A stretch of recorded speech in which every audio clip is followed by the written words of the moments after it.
ফাঁসির আসামিও কখনো হতে পারে 3 ঘন্টা পরে তার ফাঁসি, তখনও সে তার বিবি বাচ্চা দেখলে বা কেউরে দেখলে হাসতে পারে। ক্যান্সার আক্রান্ত রোগী যার মৃত্যু আর কয়েকদিন, হয়তো সে জানে ওই মানুষটাও হসপিটালের বেডে, হাসপাতালের সিটে, সেও হয়তো কখনো একটা মুচকি হাসি দিতে পারে, হইতে পারে দুনিয়ায়। জাহান্নামী কোনোদিন হাজার লক্ষ কোটি বছরও কোনোদিন 1 সেকেন্ডের জন্য হাসবে না। ওমা যালামনাহুম ওয়ালাকিন কানু হুমুজ যালিমিন। আল্লাহ তাআলা বলেন, জাহান্নামী বারবার চিৎকার করবে আর আল্লাহ বলবে, বান্দা আমি তোমার উপরে জুলুম করি নাই, তুমি নিজেই নিজের উপরে জুলুম করেছো। ভেবে দেখো, আওয়ালাম নুআম্মিরকুম, আমি তোমাকে যথেষ্ট পরিমাণ হায়াত দিয়েছি, সময় দিয়েছি।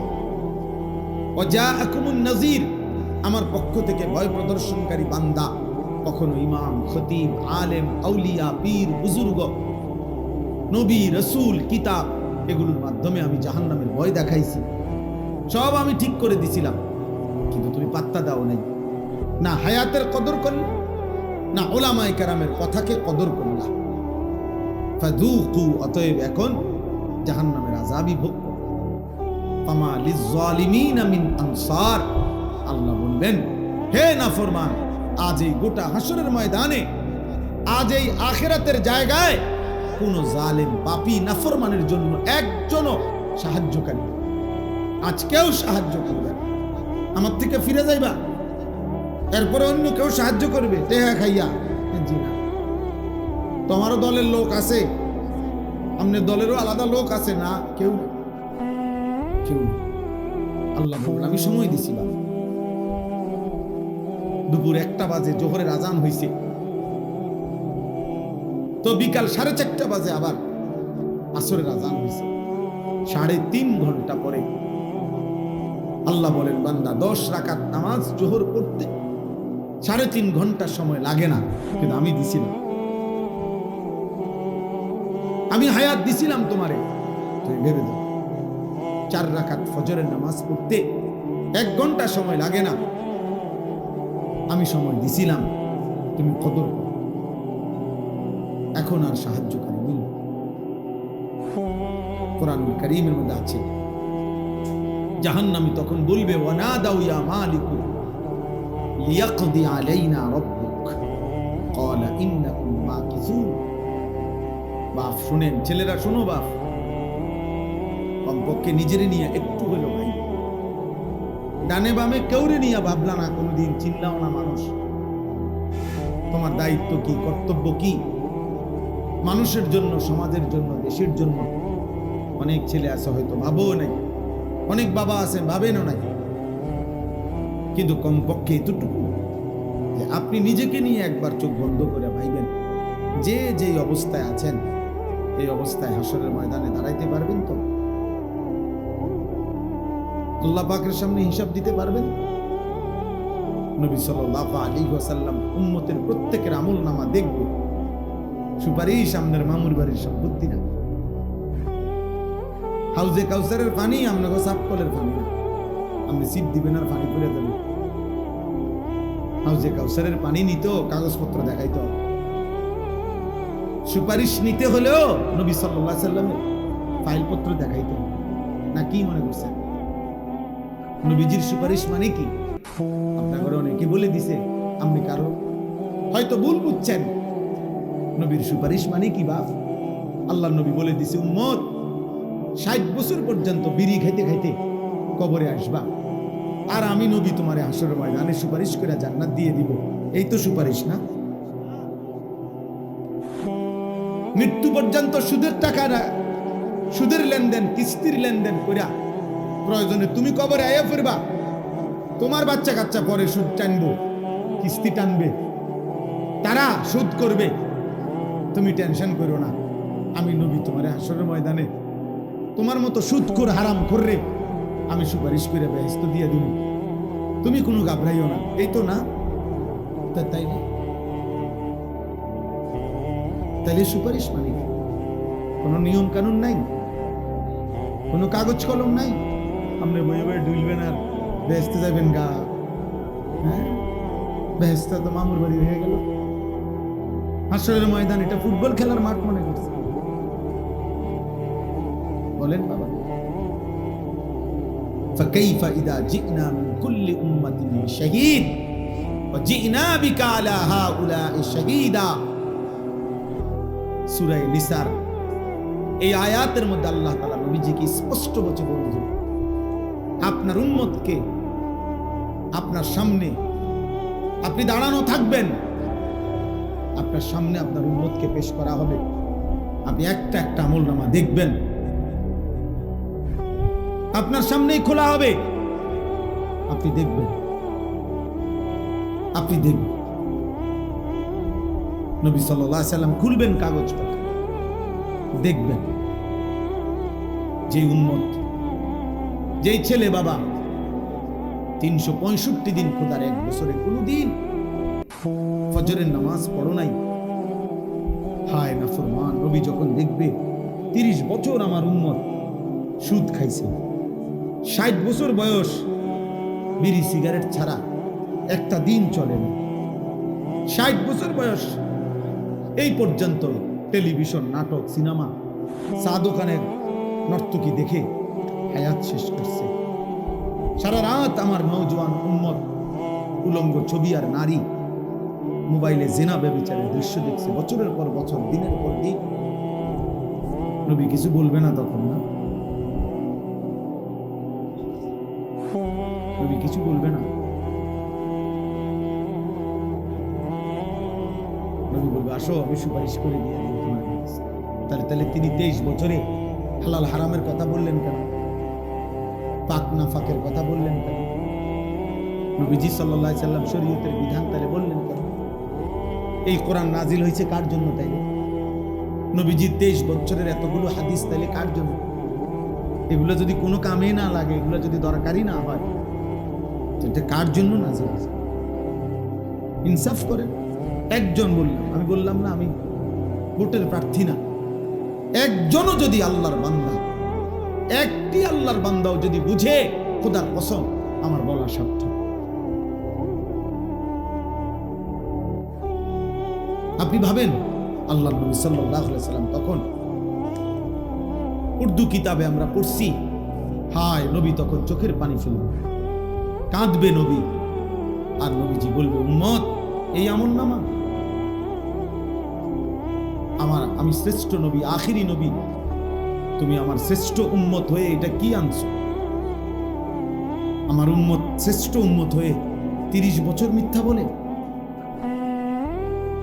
শ্রেষ্ঠ নবীর উম্মত 30 বছর ওজনে কম দেয়?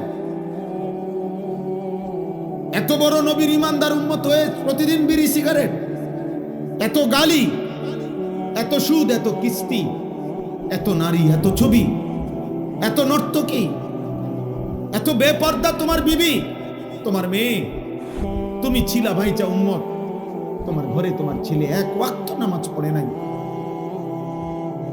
আমি কেমনে সুপারিশ করব? আমার মতো শ্রেষ্ঠ নবীর এত বড় উঁচু মাথা, সম্মানের মাথা তো তুমি ছোট করে দিলাম। আমি তো যেদিন পৃথিবী থেকে আসছিলাম, আল্লাহ নবী সাল্লাল্লাহু আলাইহি সাল্লাম সেদিনও তো শেষবারের মতো উম্মতকে বলে গেছিলেন, আসসালাত আসসালাম, উম্মত নামাজ ছেড়ো না, নামাজ বলে না? কথা বলেন না কেন? বলেছেন? তো নবীর সামনে এটা কেমনে পেশ করব? ভাই বোন, আমনের বুঝ আমনে কইলেন, আমার লাগে চিন্তা না করেন। আপনি মনে করেন আমার চিন্তা, আমাকে চিন্তা করলেন না। চা দোয়ানে বসে বসে হুজুরের চিন্তা আপনারা করেন, অমুক হুজুর ওয়াহাবি, অমুক হুজুর নবীর দুশ্মন, অমুক হুজুরের আকীদা ভালো না, বুখারী পড়ায় উনি 50 বছর, উনি নবীজির হাদিস পড়ায় আজকে 30 বছর, ওনার আকীদা ভালো না। আর আপনার এই চা দোয়ানে বই না আকীদা, আপনি বই বই বিড়ি খান আর টেলিভিশনে নর্তকী দেখেন আর গপ মারেন আর কথায় কথায় গালিগালাজ করেন। আপনার আকীদা ভালো, আলহামদুলিল্লাহ, আপনার আকীদা ভালো, আপনি নবীর আশিক, মাশাআল্লাহ, চলেন, অসুবিধা নেই, বাতে তো খান আর কিতা, আমরাও বাতে খাই, চিড়া খাই, চিড়া খাই না বাপ, এত চালাক মনে করি। 2 ফুটলা বিরিয়ানির নাম আশিকের রাসূল নাম, 2 প্লেট খিচুড়ির নাম আশিকের রাসূল, আর আমরা ডোলন আর গজল গাউন, এতটুকুই নবীর 23 বছরের মেহনত না। 23 বছরের পরতে পরতে তায়েফের রক্ত মিশে আছে, উহুদের দান দান শহীদ করা খুন আছে, সারা রাত জেগে থেকে চোখের পানি আছে, 2টা পাথর বাঁধা ক্ষুধার কষ্ট আছে নবীর 23 বছরের ভিতরে, আছে না? কথা বলেন না? তাই এগুলো কি? এর বিনিময়ে কি? কেন তিনি তায়েফে এত রক্ত ঝরালেন? কেন তিনি উহুদের দান দান শহীদ করে রক্তমাখা দেহে বেহুশ হয়ে ঘন্টার পর ঘন্টা পড়েছিলেন? আপনার এই তামসা করার জন্য? বলেন। আল্লাহ আমাদেরকে হেফাজত। এজন্য বললাম, ওই জাহান্নামী তখন আযাবে অস্থির হইয়া, তখন জাহান্নামের যেই ফেরেশতা, প্রধান ফেরেশতা, জাহান্নামের প্রধান ফেরেশতা দায়িত্বশীল, ওনার নাম হচ্ছে মালিক, আর জান্নাতের প্রধান ফেরেশতার নাম হলো রিদওয়ান। তো এই মালিক ফেরেশতাকে জাহান্নামী আযাবে অতিষ্ঠ হইয়া, আগুনে অতিষ্ঠ হয়ে ডাক দিবে। কোরআন শরীফে আছে, ওয়া নাদাউ ইয়া মালিকু, জাহান্নামীরা ডাকবে, হে মালিক। মালিক কে? ওই ফেরেশতা। বুঝেন নাই কথাটা? কোন ফেরেশতা? জাহান্নামের দায়িত্বশীল যেই কি ফেরেশতা, উনি, ওনাকে বলবে ইয়া মালিকু, এই মালিক ফেরেশতা ভাই এদিকে আয়, লিয়াকদি আলাইনা রাব্বুক। এই জাহান্নামী বলবে, ফেরেশতা আল্লাহর দোহাই তোকে বলি, তুমি তোমার রব, তোমার আল্লাহকে বলো না আমারে মৃত্যু দিয়ে শেষ করে দিতে, আমি আর পারছি না রে ভাই, আর পারছি। জাহান্নামী আযাবের কারণে এইটা ভুলে যাবে যে এই রব যে তারও রব, তারও যে মালিক, এটাই হে ভুলে গেছে। হে বলতেছে ফেরেশতা রে, ফেরেশতা ভাই তোমার রব, উনারে কও না আমারে মৃত্যু দিয়া দিতে, আমি যে আর পারছি না রে ভাই।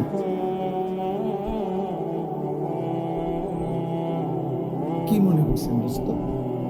আখিরাত মামুলি, জাহান্নামের আযাব খামখেয়ালি। ছেলেরা তোমরা কি বুঝে, কি হিসাবে? আমার বাপ একটা ছেলেও যারা 1 ওয়াক্ত নামাজ পড়ে না, প্রিয় সন্তান, কেন এমন করতেছ? যারা কোনোদিন ফজরের নামাজ পড়ো না বাপ, এমন কেন করছে? প্রতিদিন যারা বিড়ি সিগারেট খান, আপনার আসলে আপনি কি ভাবতেছেন? আমাদের কাছে আমার হাত জোড় করে অনুরোধ, যারা সুদ খান, কিস্তি নেন, এই হারামখোর, আপনি কি মনে করতেছেন আসলে কি? মানে আপনি সুপারিশ নিবেন কেমনে? কেমনে সুপারিশ নিবেন? কেমনে নবীজি? জিলাপি দিয়া? কথা বলে না? আপনি ফেরেশতারে জিলাপি দিবেন, ফেরেশতারে বিরিয়ানির পোটলা দিবেন নাকি? তো কি আসলে কি? আপনারা বলে ইনসাফ করেন, ইনসাফ, ইনসাফ করিয়েন। আমি যদি আর কোনোদিন না আসি, একবারই আসলাম, একবারই বলে, ধাক্কা ধাক্কি মূল মাকসাদ না, কারোর সাথে ঠেলাঠেলি করা মূল মাকসাদ না। আমরা সবাই কবরেই চলে যাব বাপ। ইনসাফ করে বলেন কেন? তাইলে এই যদি হালাল হারাম, নবীর একজন উম্মত যদি হালাল হারাম মানার কোনো দরকারই না হয়, তো হালাল হারামের কথাগুলো কেন বলা হইল? তাই আরে বলেন না কেন, কেন বলা হলো? পাক নাফাকের কথা বলছে, তাইলে কার জন্য? নবীর সুন্নাত গুলো তাইলে কার জন্য?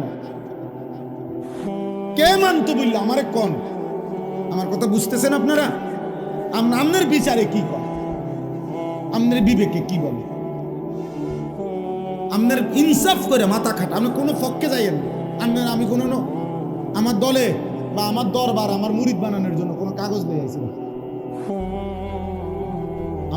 আমি আমার পথে আসছি, আমি আমার পথে যাবো, কিন্তু আপনার বিবেক কি?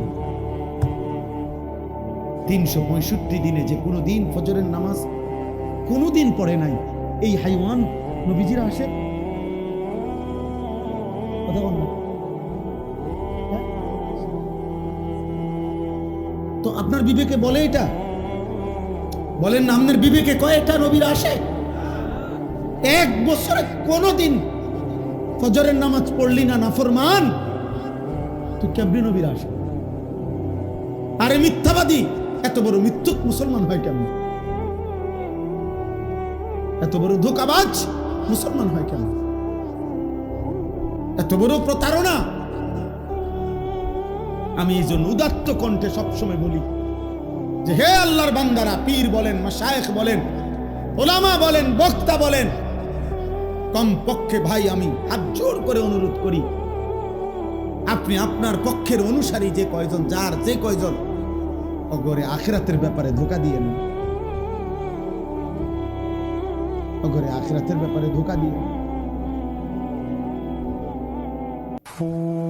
আখিরাতের ব্যাপারে ধোঁকা দিয়ে সামান্য কয়টা টাকা পয়সা কিংবা সামান্য একটু দুনিয়াবি মুনাফা এর জন্য কোন আল্লাহর বান্দাকে ধোঁকা দিয়ে।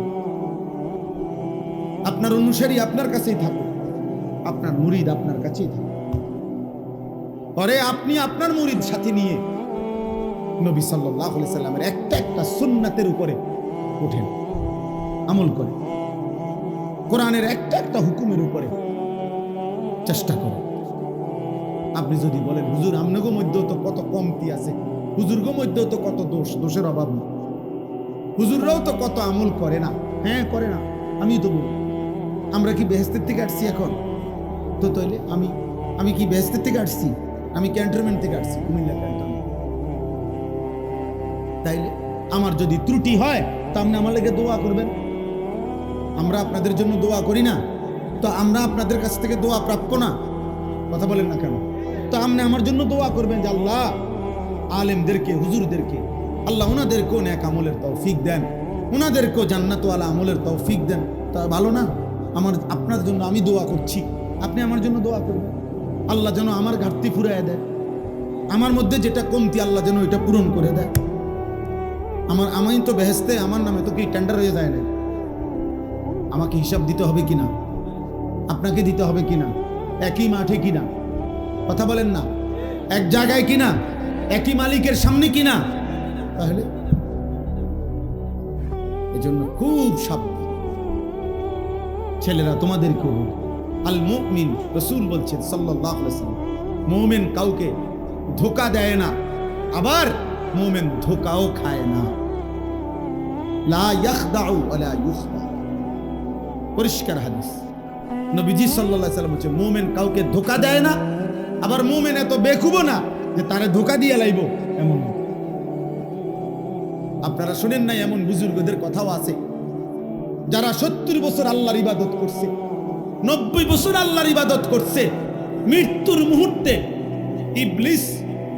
ইবলিস শয়তান আইসা বলছে আমি তোর রব, আমি তোর উপরে খুশি হইয়া তোর সব মাফ করে দিলাম, নামাজ আর কোনো আমল করতে হবে না। তো বহু আউলিয়া কেরামের জীবনীতে আছে, ওনারা ওই মুহূর্ত বলছে তুই শয়তান। কারণ কোন ইমানদারের উপরে আল্লাহর হুকুমে ইমানদারের নিঃশ্বাস পর্যন্ত ইবাদত আমল মওকুফ হতে পারে না। না না না, দৈন্তান না কেন? অতএব তুই শয়তান, বুঝা যায়। কোরআনুল কারীমের মধ্যে আছে ওয়া'বুদ রাব্বাকা হাত্তা ইয়াতিয়াকাল ইয়াকিন। আল্লাহ তাআলা বলছে বন্ধু, মৃত্যু আসা পর্যন্ত আপনি আপনার রবের ইবাদত করুন। ফাস্তাকিম কামা উমিরতা। কোরআনুল কারীমে আছে, আমাদের নবীকে আল্লাহ বলছে বন্ধু, আপনাকে যে আদেশগুলো করা হয়েছে দ্বীন শরীয়তের নামে, আপনি দৃঢ়তার সাথে, মজবুতির সাথে অটল থাকেন, একটি বিধানও ছাড়বেন না, এক সুতাও। এজন্য নবীজি বলছে সাল্লাল্লাহু আলাইহি সাল্লাম যে হে মক্কাবাসী, আমার ডান হাতে যদি সূর্য এনে দাও, বাম হাতে যদি চাঁদও এনে দাও, আর আমাকে যদি বলো আমার কালেমার দাওয়াত ছেড়ে দিতে, আল্লাহর কসম আমি ছাড়ব না। তাম দুনিয়া দিলেও আমি ছাড়ব। তো রাসূলুল্লাহ সাল্লাল্লাহু আলাইহি ওয়াসাল্লাম বলছেন, তো এই জন্য বললাম জাহান্নামী বলবে, হে ফেরেশতা মালিক, তোমার রবকে বলো আমাকে মৃত্যু দিও। মানে ইনি যে তার রব, এইরকম আমরা দেশে কয় না বেড়া এমন পিডা পিটু, বাপের নাম সুদ্ধা তোর 14 গোষ্ঠীর নাম ভুলাই দিল। জাহান্নামের আযাবে নাফরমান তার নিজের রবের কথাই বলেছে। ক্বালা ইন্নাকুম মাকিসুন, কোরআনে আল্লাহ বলে ওই ফেরেশতা মালিক বলবে, না ভাই, আর কোনদিন তুমি মুক্তি পাবা না, এখানেই তোমাকে অনন্তকাল এভাবেই আযাবে পড়ে থাকতে হবে। ক্বালা ইন্নাকুম মাকিসুন, এভাবেই পড়ে থাকো, অবস্থান করতে থাকো, আর কোনদিন ফিরবা না। আফামা নাহনু বিমাইতিন, আল্লাহ বলেন জান্নাতি বান্দা জাহান্নামীকে ডাক দিয়ে বলবে, জাহান্নামী ভাই, মনে রেখো ভাই, আর কোনদিন তোমার কিংবা আমার কারোই মৃত্যু হবে না, অতএব আমার সুখ আর শেষ হবে না, তোমারও দুঃখ আর কোনদিন শেষ হবে না। আফামা নাহনু বিমাইতিন, আর কোনদিন আমাদের কারোই মৃত্যু হবে না। জান্নাতও চিরস্থায়ী, জাহান্নামও চিরস্থায়ী। আল্লাহ মাফ করে দেন। আম আবরামু আমরান ফাইন্না মুবরিমুন, এটা বড় সাংঘাতিক কথা। এই কথার শেষ কথা আল্লাহ বলছেন, আমার নাফরমান বান্দা, প্রতিটা নাফরমানের বিনিময়ে, আমার প্রতিটা গুনাহের অবাধ্যতার বিনিময়ে আমি আল্লাহ তোকে যেই শাস্তি দেব, সেই শাস্তি কিন্তু বান্দা আমি রেডি করে রেখেছি। তুই নাফরমান, আমি আল্লাহর আযাব থেকে বাঁচবি কেমনে বান্দা, তোমারটা তুমি রেডি করো। আম আবরামু আমরান,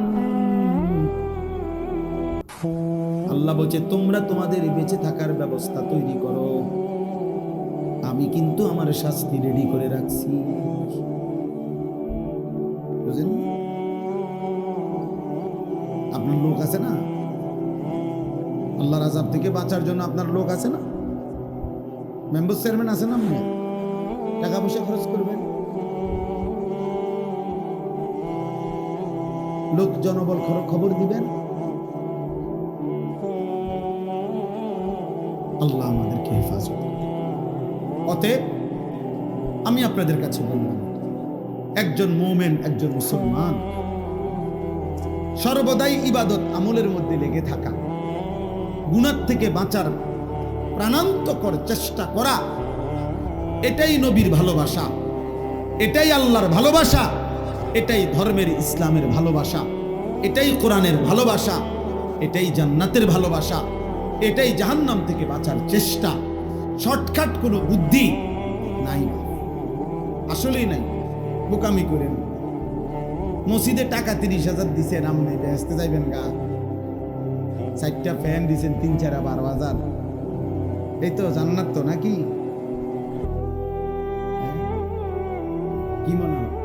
কেউ যদি 100 কোটি টাকাও দান করে, তো দান সাদাকা, আপনি যে কোনো আলেমকে জিজ্ঞাসা করেন, এটা তো ইসলামী শরীয়তের একটি আমল, কথা বোঝেন নাই? দান সাদাকা এটা পুরা ইসলাম নাকি ইসলামের একটি আমল? এটা তো একটি আমল, এটা 100 কোটি টাকাই হোক না, এটা তো একটা আমল। তো নামাজ, রোজা, হজ, যাকাত, জিকির, তেলাওয়াত, হালাল হারাম, গুনাহ থেকে বেঁচে থাকা, এগুলো কার জন্য? এই বিধান তাহলে কার জন্য? অতএব মস্কারি করি, কোন রকমে কবর যাইলে হবে না, কোন রকমে কবরে যাবে। আমার কাছে আরবি কিতাব আছে, এই কিতাবে একটা আশ্চর্য কথা লিখছে, কলিজা কাঁপানো কথা। মনে করেন উনি লিখছে যে, হে আল্লাহর বান্দা, দুনিয়ার দুঃখ কষ্ট পেরেশানি থেকে, অস্থিরতা থেকে বাঁচার জন্য মানুষ অনেক সময় বলে, এতে ভালো ছিল যদি মরে যেতাম, বলে না? যদি মরে যাইতাম, মহিলারা বেশি বলে, মহিলাদের এই বদভ্যাস বেশি, একটু থেকে একটু 19-20 হইলে হ্যাঁ খোদা আমারে মরণ দেয় না কা, আমার উপরে খোদার গজব পড়ে না কা, আমি মরি না কা। মানে হলে উনি বুঝাইতে চাচ্ছে আমি যদি মরে যাই তাহলে আমার এই পেরেশানির থেকে আমি কি হয়ে যাব, মুক্ত হয়ে যাব। তো ওই বুজুর্গ বলছেন, হে আল্লাহর বান্দা, দুনিয়ার সামান্য পেরেশানির থেকে মুক্তির জন্য তুমি তো মৃত্যু কামনা করলা, কিন্তু কবরে গিয়া যদি তোমার উপরে আযাব শুরু হয়, যন্ত্রণা শুরু হয়, জাহান্নামের আযাব শুরু হয়, এবার তুমি কি কামনা করবা তুমি বলো।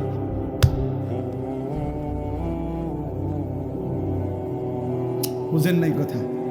এবার কি চাইবেন? এখন কি বলবেন?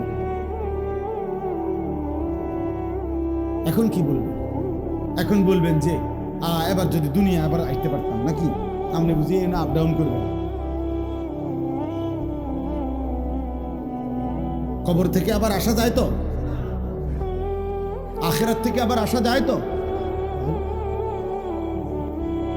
দুনিয়ার সামান্য পেরেশানি যদি এমন লাগে যে কথায় কথায় আমরা বলতেছি এতে মরে গেলে ভালো ছিল, তো কবরের আযাবের পেরেশানি কেমন হবে, জাহান্নামের পেরেশানি কেমন হবে? আল্লাহ আমাদেরকে হেফাজত করে। কিশোর নওজোয়ান ছেলে, তোমাদেরকে বলছি, তোমাদের চেহারা দেখে বোঝা যায় বাবা, অনেক ছেলে, আহা কতদিন হয় নামাজ, চেহারা দেখলেই বোঝা যায়। বেনামাজির চেহারা দয়া মায়াহীন চেহারা, যার কপালে সেজদা নাই ও কোনো মানুষের বাচ্চা না। মুসলমানের বাচ্চা তো দূরে থাক, ও কোনো মানুষের বাচ্চা না। সেজদাবিহীন যেই কপাল সেজদা দেয় না আল্লাহকে, ও কোনো মানুষের বাচ্চা।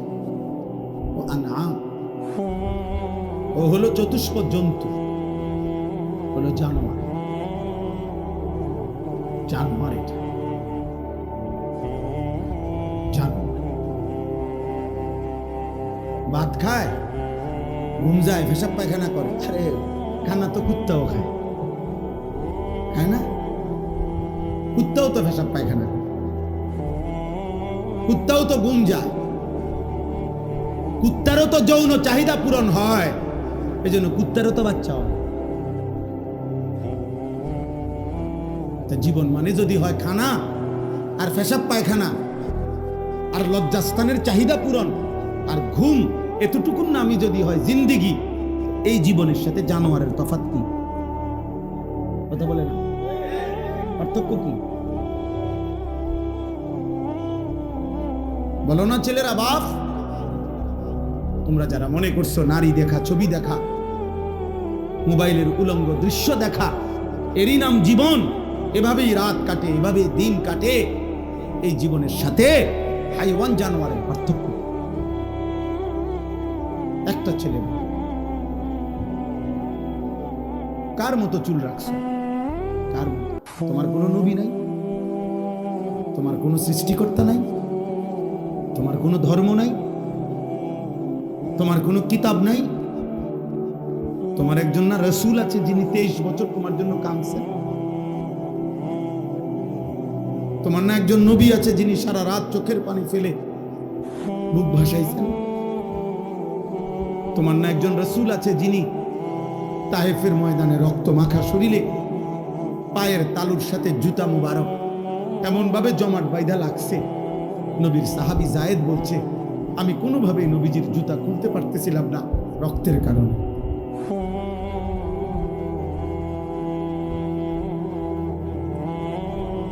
তো বিনিময়ে এগুলা কার চুল রাখ, কার মতো শরীর বানাইলা বলে? ইনসাফ কি বলবো?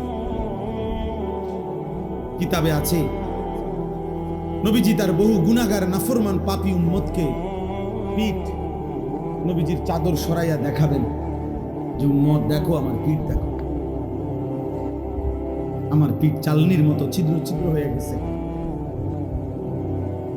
তায়েফের পাথরের আঘাতে আমার পিঠটা ঝাঁঝরা হয়ে গেছে। বিনিময়ে আমি, তুমি উম্মতের কাছে কিছুই পাইলাম না। আজকে 20 বছর 10 বছর প্রতিদিন দাড়ি কাটতেছেন, কারে পছন্দ করে? কি মনে করছেন সুন্দর লাগে দাড়ি কাটতে? আপনি কোন যুক্তিতে বলেন, কোন যুক্তিতে দাড়ি কাটতে সুন্দর? পৃথিবীর কোন বেঈমান, কসম খোদার, আমার নাম আনিসুর রহমান, আমি বললাম পৃথিবীর কোন বেঈমান, কোন মুশরিক, কোন মুরতাদ, কোন নাস্তিক, কোন হিন্দু, কোন বৌদ্ধ, কোন ইহুদি, কোন খ্রিস্টান, কোন কেউ আজ পর্যন্ত পৃথিবীতে দাড়ি কাটলে ন্যূনতম কোন শারীরিক উপকার, চিকিৎসা বিজ্ঞানের উপকার, মানসিক কোনো উপকার, সামাজিক কোনো উপকার, সৌন্দর্যময় কিছু, এটা প্রমাণ করতে সায়েন্টিফিক ভাবে যুক্তি দিয়া, দলিল দিয়া, কোরআন সুন্নাহ লাগবে না, এমনি কোনো প্রমাণ দিয়ে খোদার কসম আজ পর্যন্ত প্রমাণ করতে কোনো বেঈমানেও পারে নাই, কোনো বেঈমানেও পারে। আপনার কাছে চ্যালেঞ্জ করুন। আমি জেনারেল লাইনেও পড়ুয়া ছাত্র, আমি কুমিল্লা ভিক্টোরিয়া কলেজ থেকে মাস্টার্স পাস করছি, বিজ্ঞান বিভাগের ছাত্র, সায়েন্স থেকে দাখিল পাস করছি, কওমি মাদ্রাসাতেও পুরো দাওরায়ে হাদিস পড়ছি। আমরা বুঝাই দেখাই না কোনখানে এটা লিখছে, কবিরাজি পদ্ধতিতে বা হোমিও পদ্ধতিতে বা আয়ুর্বেদিক পদ্ধতিতে কোনো উপকার আছে? নাই, কোনো উপকার, কোনো সৌন্দর্য নাই। দাড়িবিহীন চেহারায় কোনো সৌন্দর্য নাই, পৃথিবীর কেউ প্রমাণ করতে পারে না। কিন্তু দাড়িওয়ালা চেহারা যে সুন্দর, এটা প্রমাণিত, কারণ দাড়িওয়ালা এক যুবককে দেখে এই পৃথিবীতে 40 জন নারী এক পলক দেখা, 1 মিনিটেই ওই দাড়িওয়ালা যুবকের সৌন্দর্য দেখা নিজেদের হাতের আঙ্গুল ছুরি দিয়ে কাইটা ফেলছে। ওই যুবককে বলে না, আবার বলে ইউসুফ আলাইহিস সালাম নামে সেই যুবক কি দাড়িওয়ালা ছিল না দাড়িবিহীন? তাহলে দাড়ি কাটুন না, একটা দলিল দেখা, একটা ঘটনা বলে হুজুর অমুক রূপকথার মধ্যে আছে বা অমুক কিচ্ছার মধ্যে আছে। কিচ্ছার মধ্যেও তো নাই, গল্প কাহিনীর মধ্যেও তো নাই। নবী সাল্লাল্লাহু আলাইহি সাল্লামকে প্রত্যাখ্যান কইরেন না। ছেলেরা চুল সুন্দর, এই ডান দিকে বড় চুল, বাম দিকে বড় চুল, সামনে বড় চুল, এগুলো বেঈমানের চুল, মুশরিকের চুল, মুরতাদের চুল, ইহুদির চুল, মুসলমানের চুল। আর এটা নিয়ম, কোনো মাটির কোনায় যদি একটু পায়খানা লাগে, ওই মাটির মধ্যে পর্যন্ত দুর্গন্ধ, বাতাসের মধ্যে পর্যন্ত দুর্গন্ধ লাগে, নাকে মানুষের দুর্গন্ধ লাগে। কি রে, কোনানে কাটা ফেসাব করলো নাকি? কোনান দিয়ে কি কোনো পায়খানার গন্ধ? সামান্য একটু পায়খানা মাটিকে পর্যন্ত দুর্গন্ধ বানায় ফেলছে, জামাটাকে, পোশাকটাকে, কাপড়টাকে দুর্গন্ধ বানায় ফেলছে। এমনকি বাতাসের মধ্যে মধ্যে দুর্গন্ধ ছড়াই দিছে, নাহলে নাকে লাগলো কেমনে? বোঝো নাই কথাটা? তাহলে এই সোহবত, সাহচর্য বাতাসকে পর্যন্ত চেঞ্জ করে দেয়। খোদার কসম, যাদের চেহারা বেঈমানের মতো, অথবা এই চুল কাফের মুশরিকদের অনুসরণ করে, প্রিয় ছেলে মনে রাখো, এই সান্নিধ্য যার মতো তুমি চুল রাখছো, তোমার আখলাক, তোমার কলিজা, তোমার মেজাজ, তোমার পরবর্তী বুদ্ধি বিবেচনাও হবে ওই বেঈমানের মতো, ওই কাফেরেরই। আপনি চুল রাখবেন বেঈমানের মতো, আর আপনার চরিত্র হবে জোনায়েদ বাগদাদির মতো। ভূতে গিলাইছে, হ্যাঁ,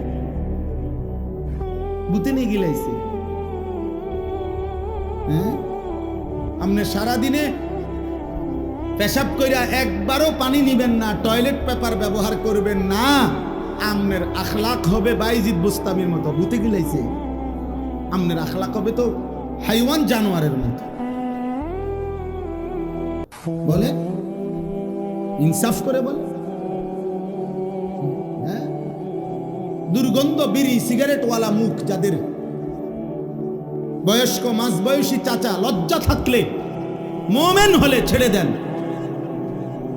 নাই তো প্রমাণ করেন, এখন দাঁড়াইয়া প্রতিবাদ করেন যে হুজুর এটা মুসলমানের চিহ্ন, ইমানদারের চিহ্ন, এই পৃথিবীর কোন আউলিয়ায়ের চিহ্ন, এই বাংলাদেশের কোন আউলিয়ার চিহ্ন, কোন আলেমের পরিচয় এটা, কোন দিনদার মানুষের পরিচয় এটা, কোন সেজদাওয়ালা পরিচয় এটা, কোন নবী প্রেমিকের পরিচয় এটা। এই পৃথিবীর 1450 বছরের ইতিহাসে দাড়িওয়ালা, আরে বিড়ি সিগারেটওয়ালা কোন মানুষ ইমানদার, নেককার, আল্লাহর প্রিয় বান্দা ছিল, আছে, হয়েছে এমন একটা প্রমাণ দেখা। কথা বোঝেন নাই আমার? তা আপনি কেন বিড়ি খাবেন?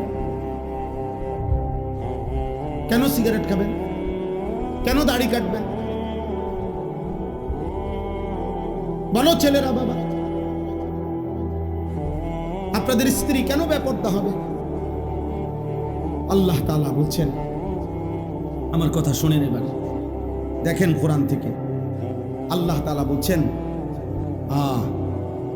রব্বুল আলামিন দুইটা কসম করে বলছে, কসম করে আল্লাহ কসম খাইয়া বলছে, বন্ধু, ওয়া ইন্নাকা লাআলা খুলুকিন আযীম। আল্লাহ দুইবার কসম করছে। আল্লাহ বলছে, বন্ধু, যেই কলম দিয়ে আমি আমার তাকদীর লেখাইছিলাম, ওই কলমের কসম, তাকদীরের মধ্যে আমি যত কথা আমার সৃষ্টির তাকদীর লেখাইছি, এই সমস্ত তাকদীরের সব কথা, সমস্ত সিদ্ধান্ত, এই পুরা কথার কসম আমি দুইটা কসম করে বলতেছি, ওয়া ইন্নাকা লাআলা খুলুকিন আযীম। এই গোটা পৃথিবীবাসীর জন্য ইসরাফিলের ফু পর্যন্ত, বন্ধু, আমি আপনাকেই সর্বশ্রেষ্ঠ, সর্বশ্রেষ্ঠ, সর্বোত্তম, সুমহান, উত্তম চরিত্র, উত্তম আখলাক, উত্তম জিন্দেগি সাজিয়ে আমি আল্লাহ পাঠাইছি। আপনার 63 বছর বন্ধু আমি সাজাইছি।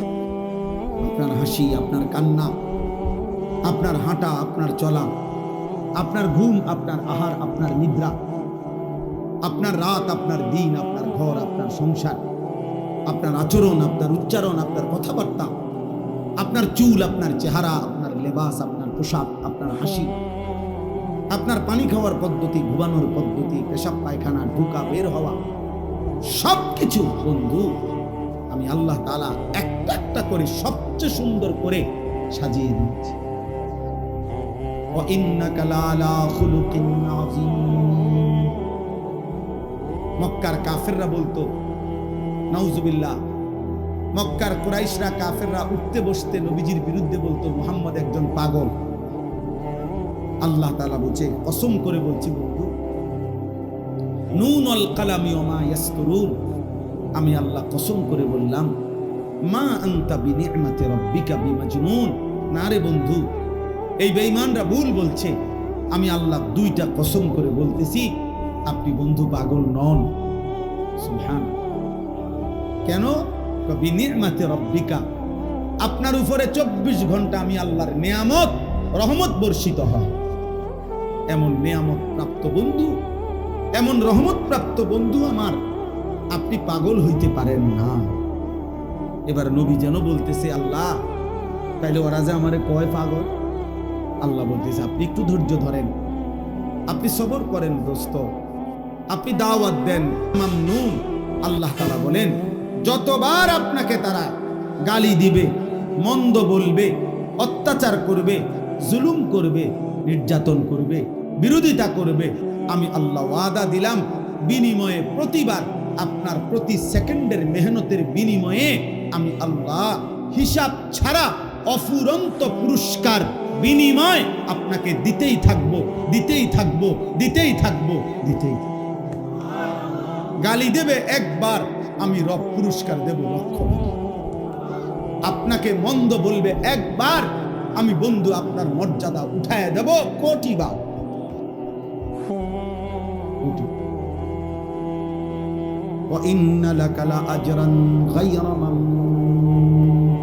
হিসাব ছাড়া, হিসাব ছাড়া, গায়রা মামনুন মানে হলো অফুরন্ত, হিসাব ছাড়া আমি আপনাকে পুরস্কার দেব বন্ধু।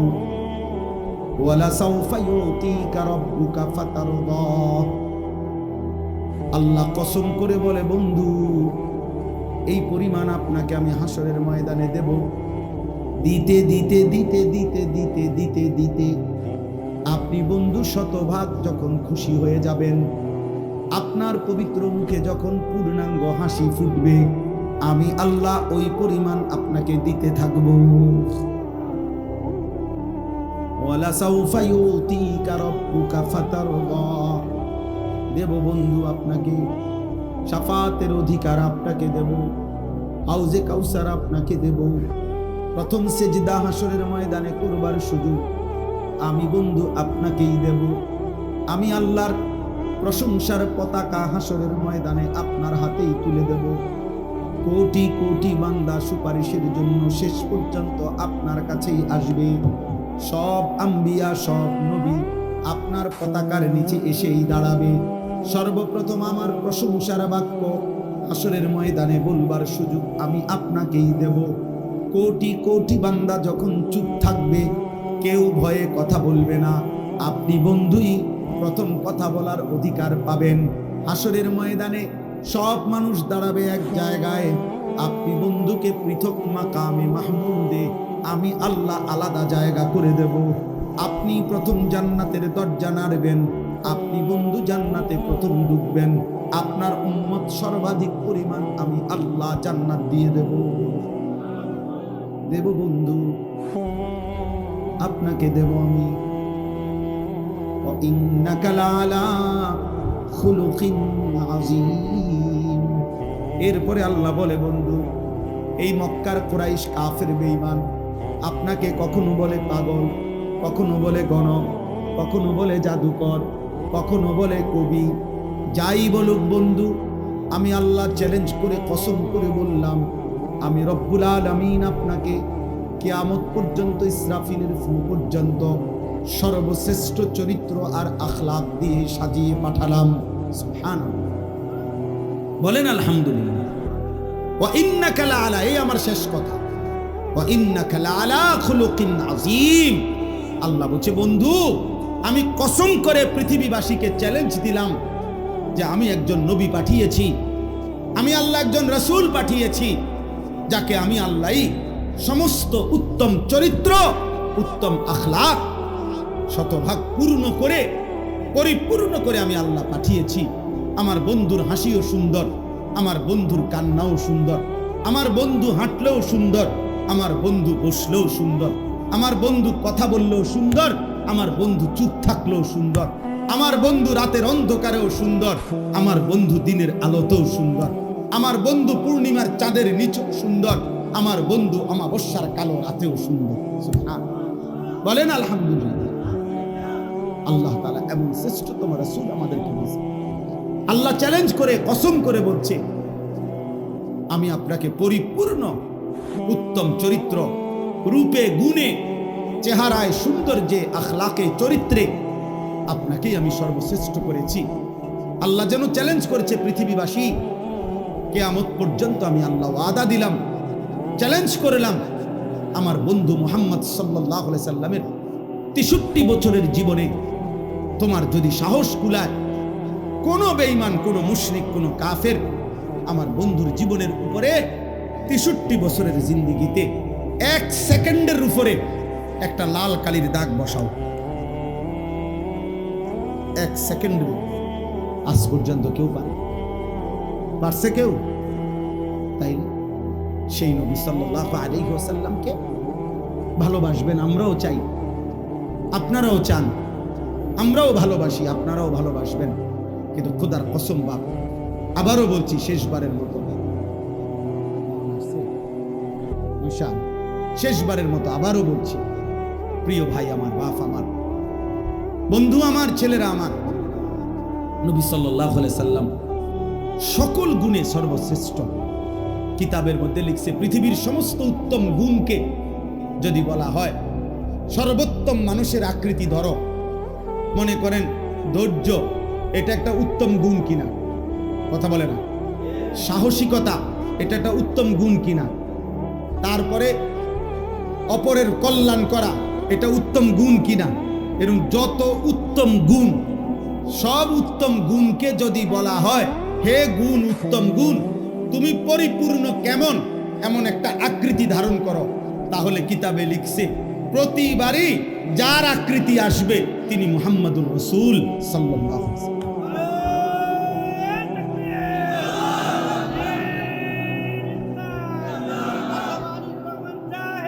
তিনি মুহাম্মাদুর রাসূল সাল্লাল্লাহু আলাইহি সাল্লাম। ধৈর্যে যিনি সেরা তিনি মুহাম্মদ, সাহসিকতায় যিনি সেরা তিনি মুহাম্মদ, তাওয়াক্কুলে যিনি সেরা তিনি মুহাম্মদ, পরোপকারে যিনি সেরা তিনি মুহাম্মদ, ইয়াকিনে যিনি সেরা তিনি মুহাম্মদ, তাকওয়ায় যিনি সেরা তিনি মুহাম্মদ, হাসিতে যিনি সেরা তিনি মুহাম্মদ, তাহাজ্জুদে যিনি সেরা তিনি মুহাম্মদ, জিহাদে যিনি সেরা তিনি মুহাম্মদ।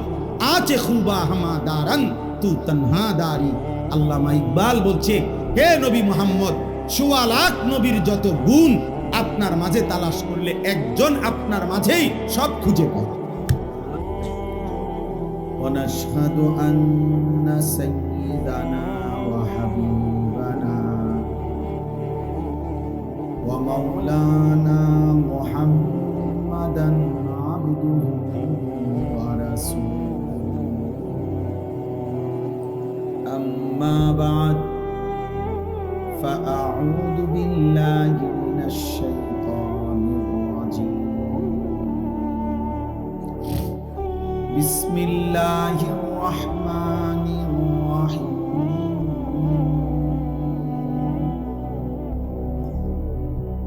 نون والقلم وما يسطرون. ما أنت بنعمة ربك بمجنون. وإن لك لأجرا غير ممنون. وإنك لعلى خلق عظيم. فستبصر ويبصرون بأيكم مفتون. صدق الله العظيم. وقال نبينا صلى الله عليه وسلم بعثت لأتمم مكارم الأخلاق. اللهم صل على محمد وعلى آل محمد كما صليت على إبراهيم وعلى آل إنك حميد مجيد. اللهم بارك على محمد وعلى آل محمد كما باركت على إبراهيم وعلى آل إبراهيم إنك حميد مجيد. سبحانك لا علم لنا إلا ما علمتنا إنك أنت العليم الحكيم.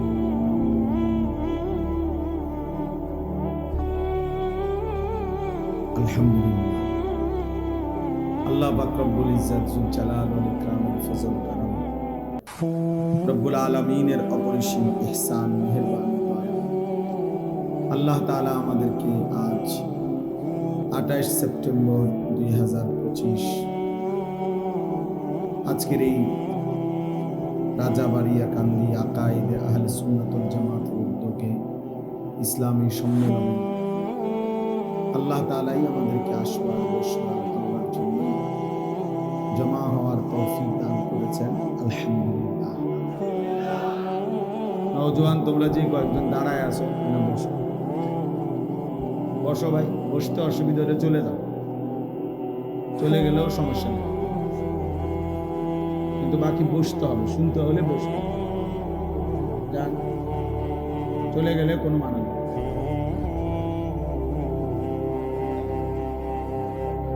এই ছেলে বসুন, এই যে পিছনে আপনারাও বসেন, হ্যাঁ বসতে হবে।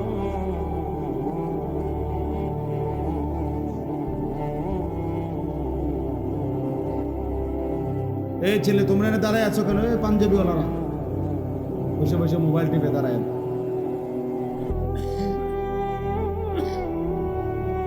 যাও, দূরে যাও।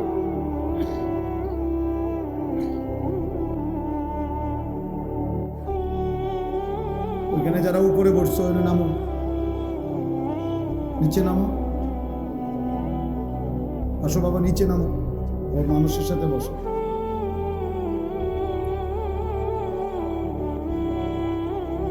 আর এর থেকে বেশি আমি দেখি না, আর দেখা যাইতেছে না কি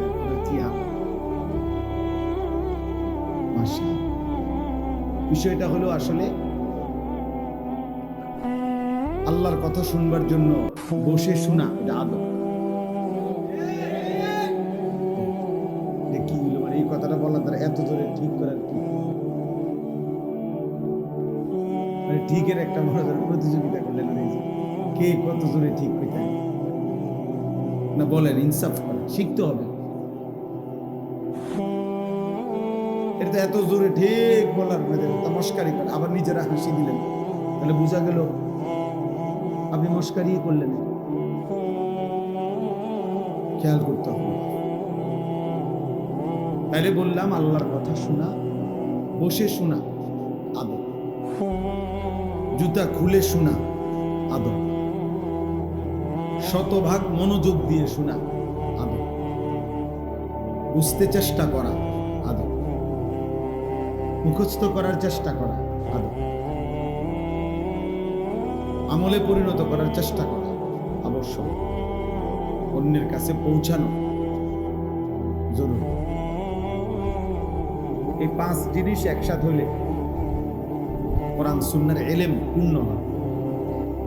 1 নম্বর হলো আল ইস্তিমা, মনোযোগ দিয়ে শোনা। 2 নম্বর আল ফাহম, বুঝতে চেষ্টা করা যে আমি কি বলছি, নিজে নিজে বোঝাপড়া করা যে আমি বুঝলাম কি। 3 নম্বর হলো সুম্মাল হিফজ, মুখস্থ করা। 4 নম্বর হলো সুম্মাল আমাল, আমলে পরিণত। 5 নম্বর হলো সুম্মাল নাশরু, অন্যের কাছে পৌঁছিয়ে দেওয়া। সুফিয়ান ইবনে উয়াইনা একজন বড় বুজুর্গ ছিলেন, ইমাম ছিলেন, মুহাদ্দিস ছিলেন। তিনি বলছেন এই 5টা একসাথে হইলে মনোযোগ দিয়ে শোনা, বুঝতে চেষ্টা করা, মুখস্থ করা, আমলে পরিণত করা এবং অন্যের কাছে পৌঁছিয়ে দাও। এই 5টি একসাথে হলে ইলম পূর্ণ হয়, ইলম পূর্ণ। এজন্য প্রথম শর্ত হলো মনোযোগ দিয়ে শুনতে হবে। এই জন্য আমরা আসলে এটা খুব গুরুত্ব দিলাম। আমি ব্যক্তিগতভাবে খুব চেষ্টা করি, কম হোক। আমার তো এটা কোনো নির্বাচনী জনসভা, আমি কোনো প্রার্থী না, আপনাদের কাছে ভোট চাইতে আসি, আমার কোনো মার্কা নাই।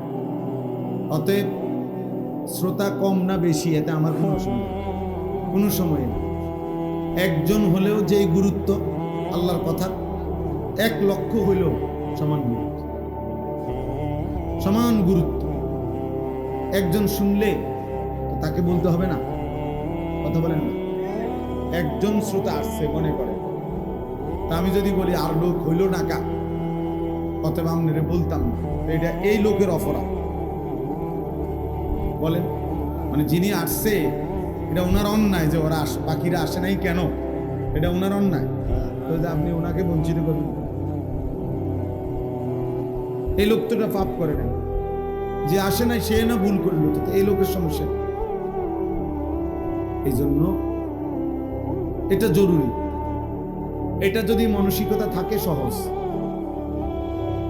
শ্রোতা কম, আমি মনে বক্তা হিসাবে বড় বক্তা না, মনোসুদু বক্তা, শিখি বক্তা, এগুলো সব ধোঁকা। এ তো কোনো বিষয় না। শ্রোতার ভিত্তিতে তো বড় ছোট হয় না, উপস্থিতির ভিত্তিতে না, জনপ্রিয়তা ধোঁকা। বরং আল্লাহ নবী সাল্লাল্লাহু আলাইহি ওয়াসাল্লাম বলছেন অগণিত পোকা সারাক্ষণ গায়ে। নবী সাল্লাল্লাহু আলাইহি সাল্লাম বলেন ফাওয়াল্লাহি লা আন ইয়াহদিয়াল্লাহু বিকা রাজুলান ওয়াহিদান খায়রুন লাকা মিন হুমুরিন নাম।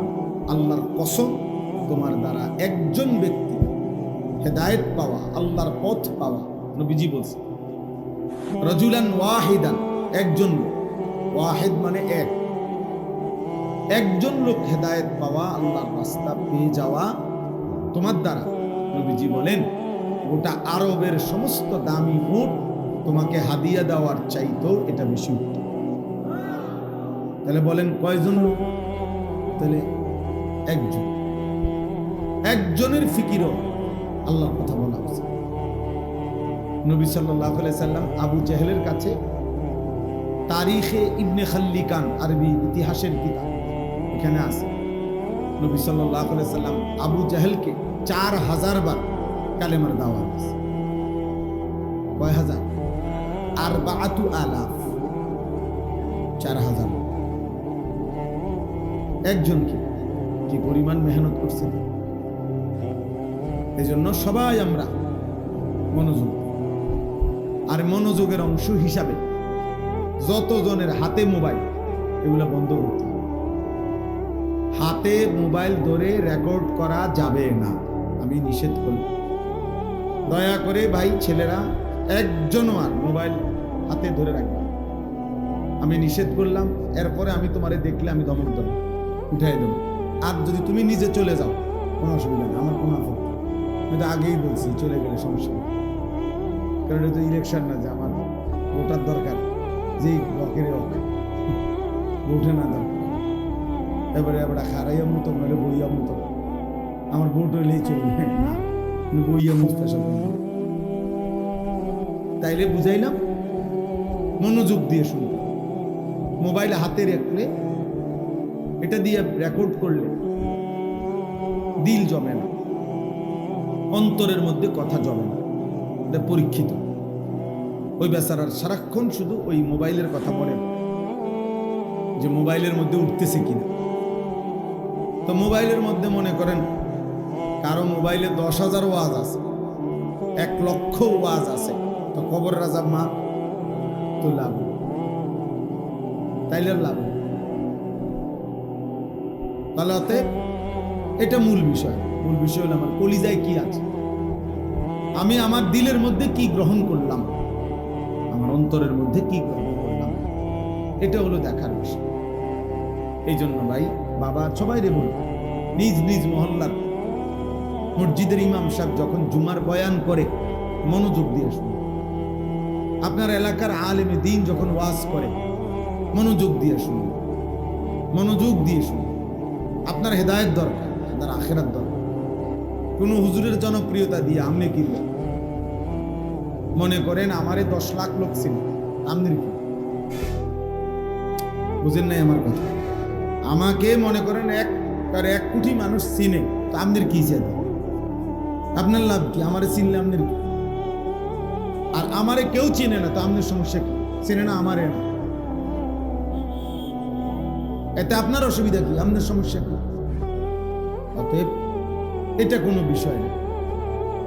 কে চিনে কে চিনে না, কয়জনে চিনে কয়জনে চিনে না, সফলতা কিংবা ব্যর্থতার জন্য এটা মূল মাপকাঠি না। বরং ফামান যুহজিহা আনিন নার ওয়া উদখিলাল জান্নাতা ফাকাদ ফাজ।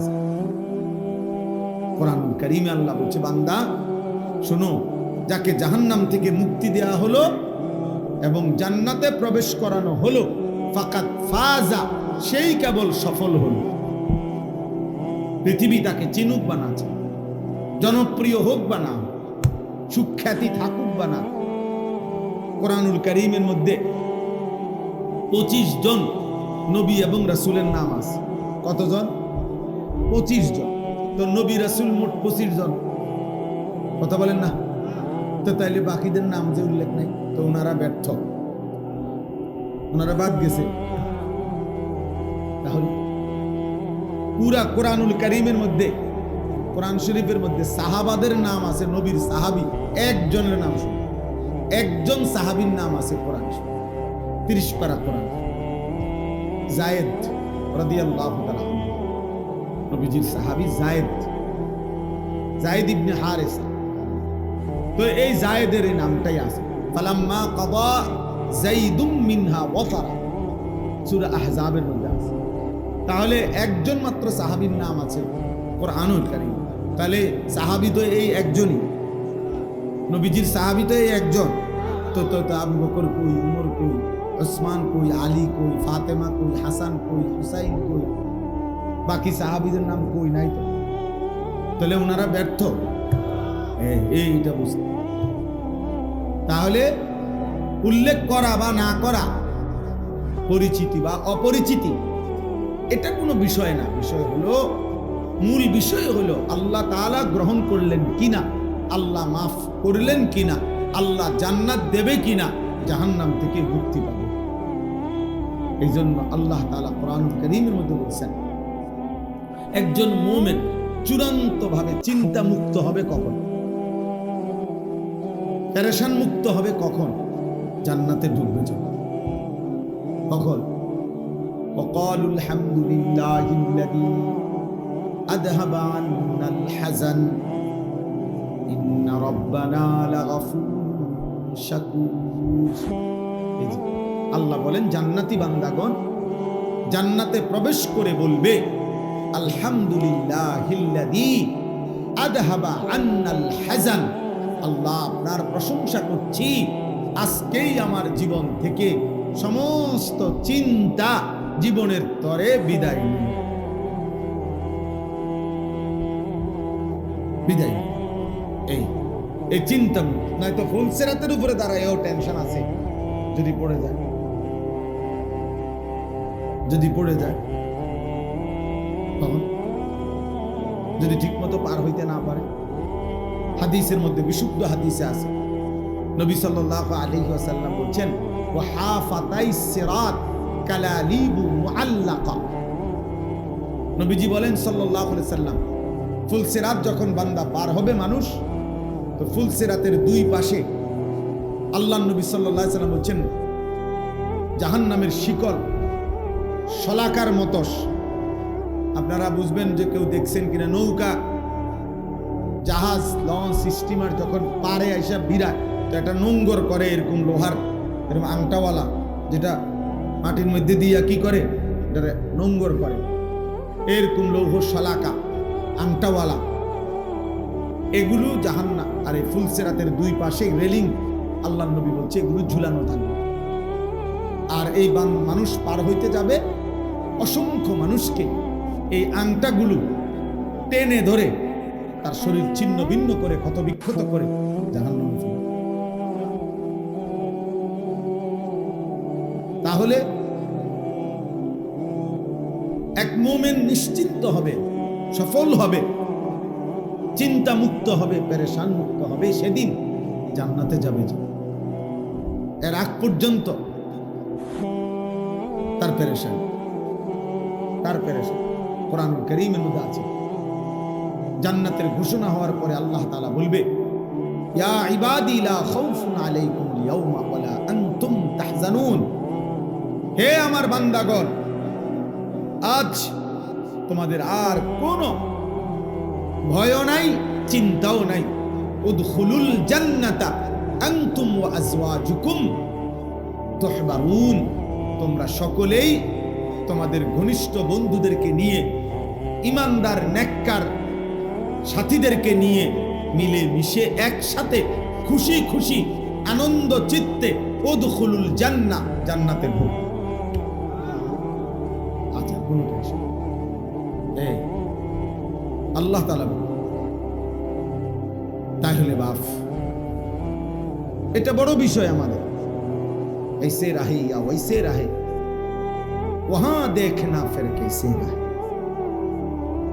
দুনিয়া একভাবে না একভাবে তো থাকলেন, সুখে কিংবা দুঃখে, আনন্দ কিংবা বেদনায়, হাসি কিংবা কান্নায়, সচ্ছল কিংবা ফকির, ধনী কিংবা গরিব, কোনো না কোনো ভাবে তো দুনিয়া পার হয়ে যায়। সুখের রাতও ভোর হয়, দুঃখের রাতও ভোর হয়, বাসর রাতও ভোর হয়ে যায়, ফাঁসির রাতও ভোর হয়ে যায়। দুনিয়া তো কাঁদলেও মরে যাবেন, হাসলেও মরে যাবেন, সুখে থাকলেও মরে যাবেন, দুঃখে থাকলেও মরে যাবেন, রাজপ্রাসাদের অট্টালিকাতে থাকলেও মরে যাবেন, জীর্ণ কুঠির কুড়ে ঘরে থাকলেও মরে যাবেন, 3 বেলা ঠিক মতো খানা পাইলেও মরে যাবেন, আর অভুক্ত থাকলেও মরে যাবেন। অতএব দুনিয়া ছেড়েই দিতে হবে, একভাবে না একভাবে সময়টা পার হয়েই যাবে। কিন্তু ওহা দেখ না ফের কেসে রাহে, আসল দেখার বিষয় তো হলো যে সেখানে কেমন থাকবেন, আখেরাতে কেমন থাকবেন। খোদার কসম, যদি আখেরাতে একবার হাসে বান্দা আর কাঁদবে না, আখেরাতে যদি একবার কাঁদে আর কোনদিন হাসবে আর হাসবে। লা ইউফাত্তারু আনহুম ওয়া হুম ফীহি মুবলিসুন। কোরআনুল কারীমের মধ্যে আল্লাহ তাআলা বলেন, সমস্ত জাহান্নামী নাফরমান জাহান্নামের মধ্যে 1 সেকেন্ডের জন্য আযাবের কোনো বিরতি